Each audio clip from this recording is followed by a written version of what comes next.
Well, I went over this before in a couple other videos, and actually I was just researching this. I was researching my family's lineage, and it was pretty easy to search my father's lineage. Actually, I found an uncle, and I was so surprised. And he did a lot of documentation, photographing graves from the 1800s, and I go all the way back to the 1600s. I found very easily documented on my father's side, going back to the American Revolution of 1776, three family members, direct lineage, to the War of 1812, also to the Confederacy, three family members, and very simple. But on my mother's side, it got much more complicated because there's a person that is alleged to be the son of the illegitimate son of the Duke of England.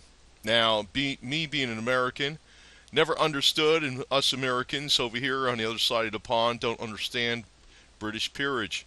Well, the Duke means that you are direct relation to the king, right? I didn't know what the heck. I didn't realize that. But the story was well, it is true that his last name starts with him. And the reason he was given that special last name because he was the illegitimate son of the Duke. Now, as I looked into this story, at first I thought maybe it was all BS, but what it really comes down, I'm going to tell you right from the beginning, it's like there's nothing I found that disproves it, and there's other things on here I don't want to say about the character of some of this individual of the illegitimate son. He kind of had an ego a little bit, and even though he was not born into wealth, he did get a lot of wealth. He did accumulate a lot of wealth even without the education, and he did present himself in a very, uh, I guess, high manner. You know. Now this is Edward VII, who later he was when he was king of England. Now, when my the story goes, when my great grandfather, my great grandfather, excuse me, was born. He was born when Edward was Duke Albert Edward when he was much younger, when he was in his 20s. Now, I didn't quite believe this story at first because I thought, well, I know there's illegitimate births with some of the monarchs, but then I dug into the alleged reputation of Edward was that Edward was also known as Edward the Caresser, and he was also alleged to be the horniest playboy prince of all time and all this type of stuff. Even though he was very educated and personable, he was known to like the ladies. He also was fluent in Italian and French and Russian, and he visited Italy and France a lot. And from what I've been told, that the mother is Italian of my great grandfather, and the father is Duke Albert Edward when he was a young man. Now, if Duke Albert Edward was like Edward the Confessor of 1066, he was very pious. I would not believe the story in a million years, but considering that Duke Albert Edward was known to be a playboy prince and known to have fathered illegitimate children, it's not like out of the realm of possibility. Now, this would have been my great grandfather. He is the spitting image of an Englishman, um, but he was supposedly half English and half Italian, and he was taller than the other Italians. That's the other thing, which it's almost like if you're. He was raised by Italians. He was raised by Italians. His story was they were given money to raise him. Both of his parents were Italian.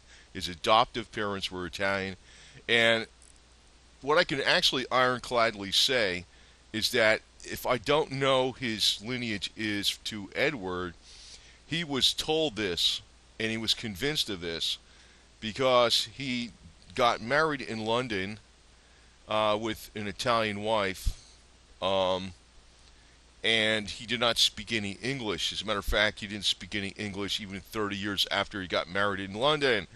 Uh, so it's like, why would you go to Italy to London? Why do you do that? Why would you have your firstborn child in London? Why would you have your son born in London after that, after the daughter? Because you're trying to establish that I'm a Londoner. And, it's pretty obvious what he was trying to do. And he was also there in 1901, it's all documented in records. right after Queen Victoria died and Edward would have been ascending the throne. Why would he go there from Italy to do this? And he still wasn't speaking English. So, it's quite obvious he definitely believed there was a linkage to Edward. Now, what I did recently, now this is where the story gets really twisted. I'm like, God, every time you turn something over, it gets crazier. And this is like, I didn't expect to find this stuff. I was thinking this might be a BS story, and it still could be. It could be that he was lied to from birth. Maybe but he's definitely English. There's no doubt about that. I mean, that I could freaking see. Now, this other guy, he's on the internet. He's Lord Greg Hallett, and this is like a snapshot that's a non-copyrighted snapshot. The true King of England versus the incumbent royal. Well, he's saying they're from the Rothschilds. He's saying this Lord Greg Hallett is stating that the real father of Duke Albert Edward is Lord Lionel Nathan Rothschild, or Lionel Nathan Rothschild. I forgot how to freaking which way it's said. And this Greg Hallett could be totally full of it too. Supposedly this information first came out from archives in 2010, 2012. Now I do know there's a color picture. See, this picture of Edward VII is actually a portrait. There's actually a color photograph of Edward dated 1910.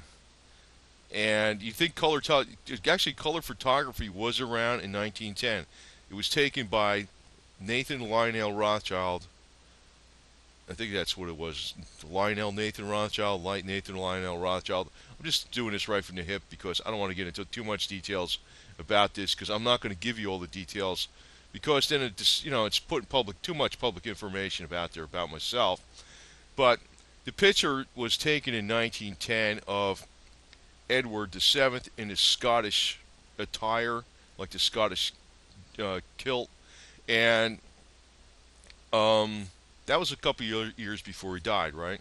But it was taken by Lord Nathan Lionel Rothschild. The technology did exist. That photo was taken in 1910.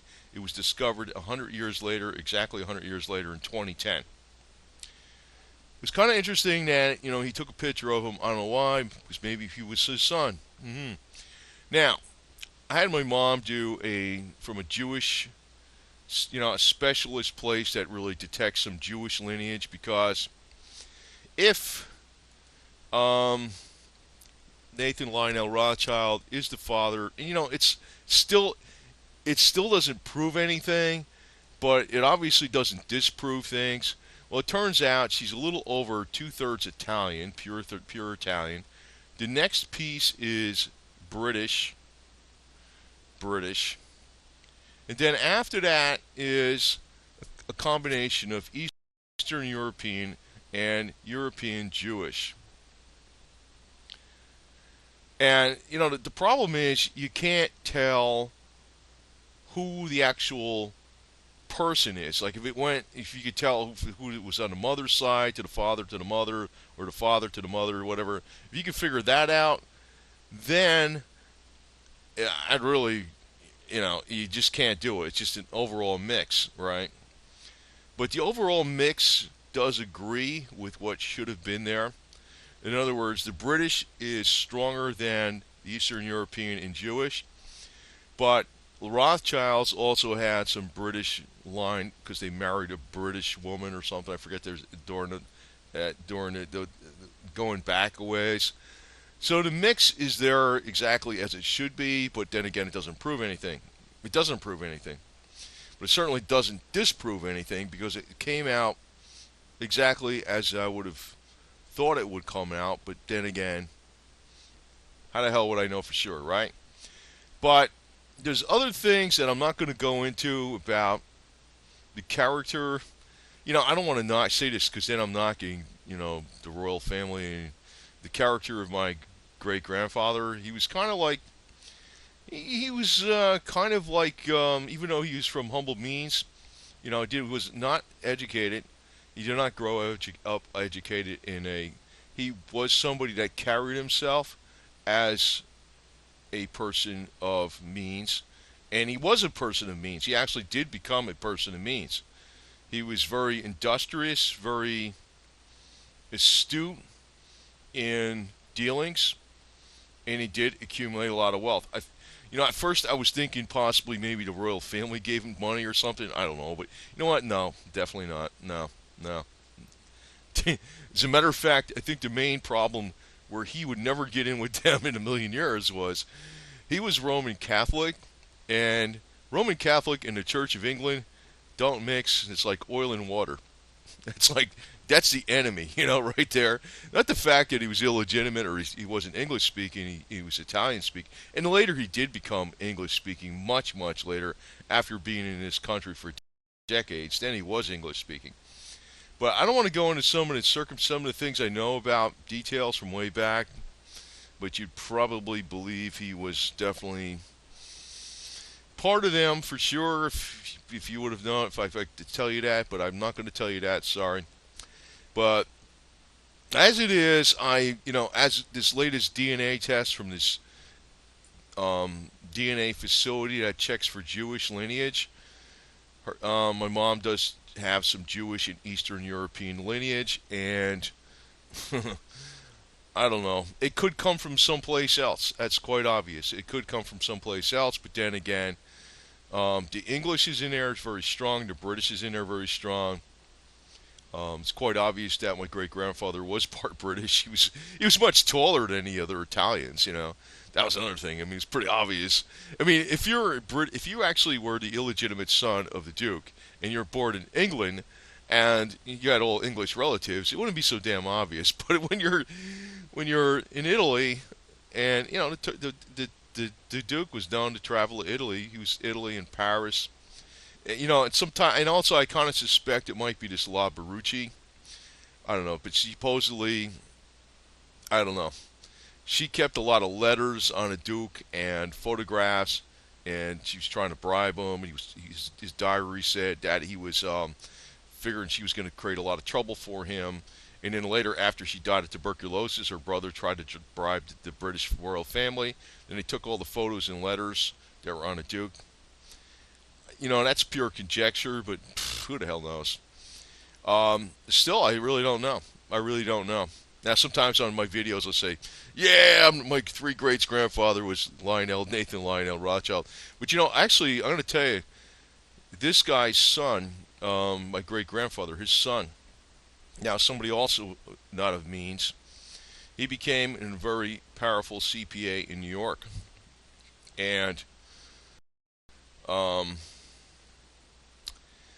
sometimes that DNA is just in there.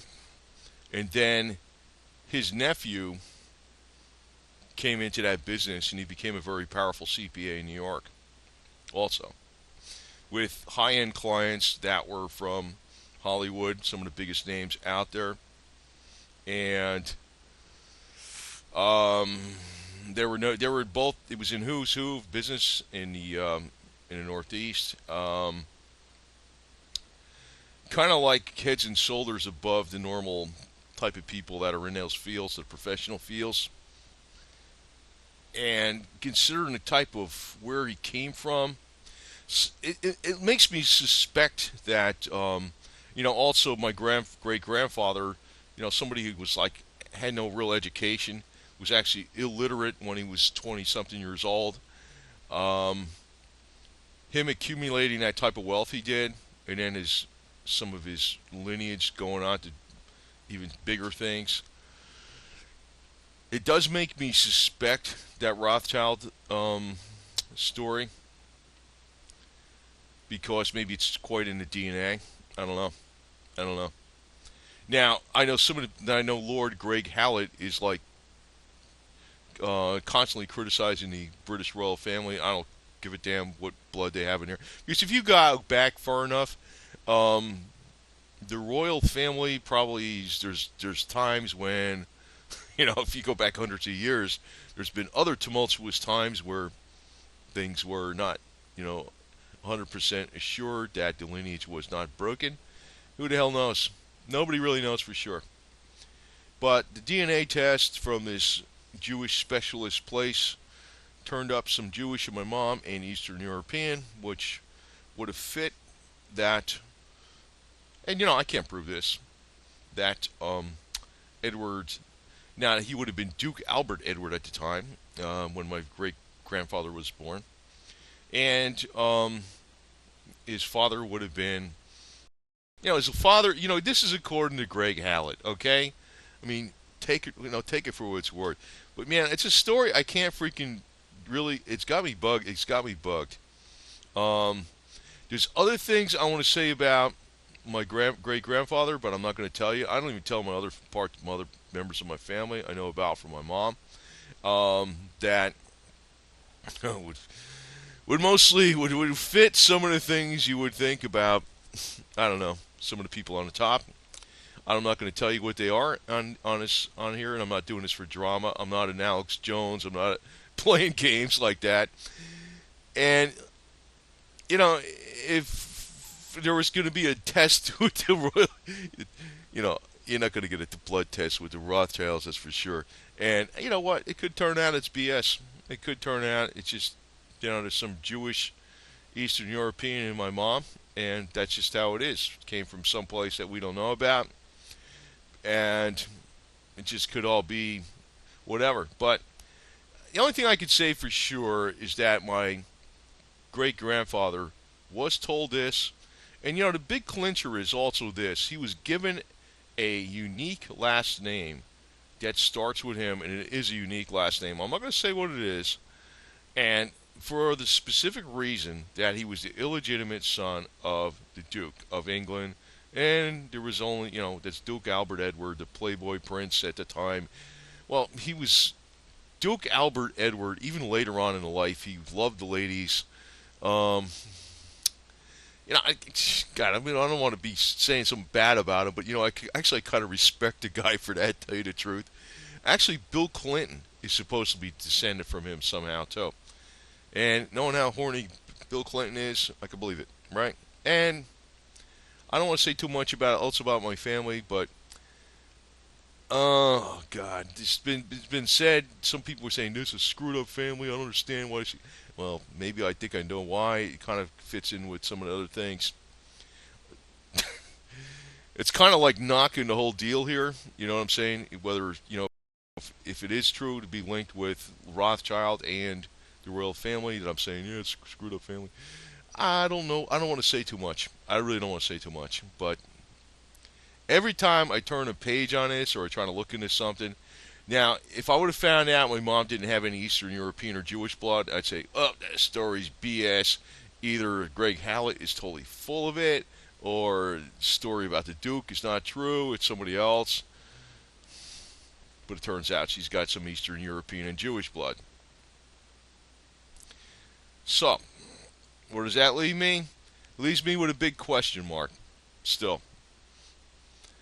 But there's things I know that I can't really say on here that makes me think that. And also, if there's something about DNA from a person actually making a personality of somebody, even right from birth, I could tell you that my great-grandfather, his DNA must have been something special, because somebody coming from humble means, not even knowing how to read or write, even when he was a younger man, accumulating the kind of wealth he did, it's just mind-boggling. What his son did, being a CPA in New York, a high-end CPA in New York with Hollywood clients, what his nephew did after him, doing the same type of thing, even going further.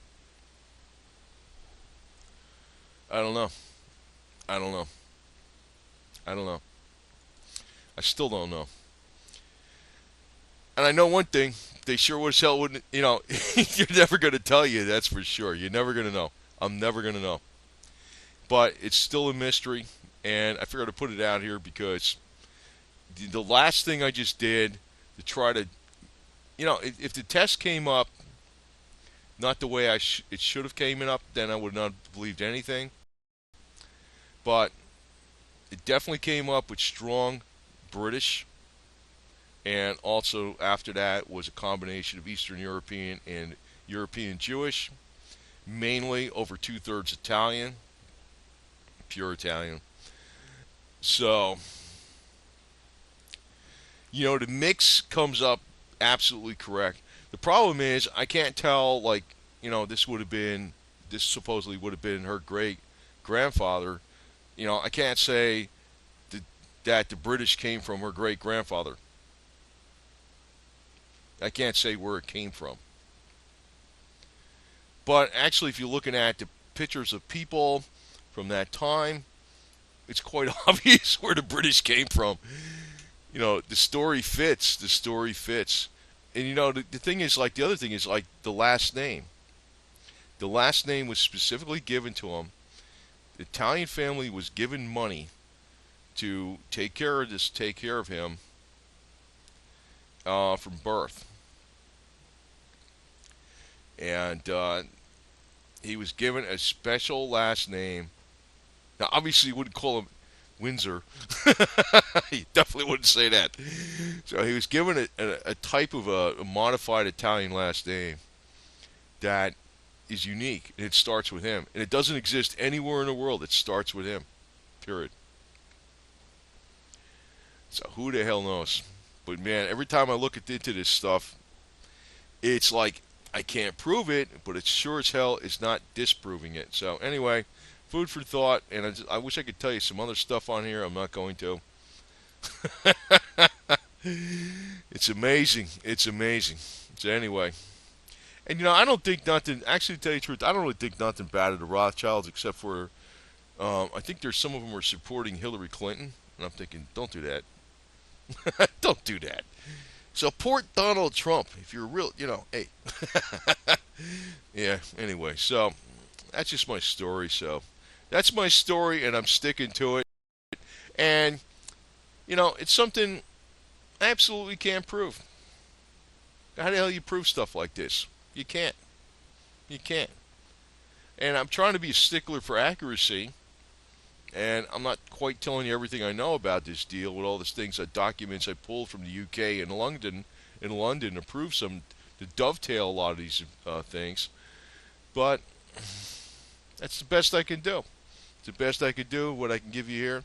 It's a real curiosity, and if true, actually that would make me some kind of distant cousin of Bill Clinton, believe it or not. Who the hell knows? Who the hell knows?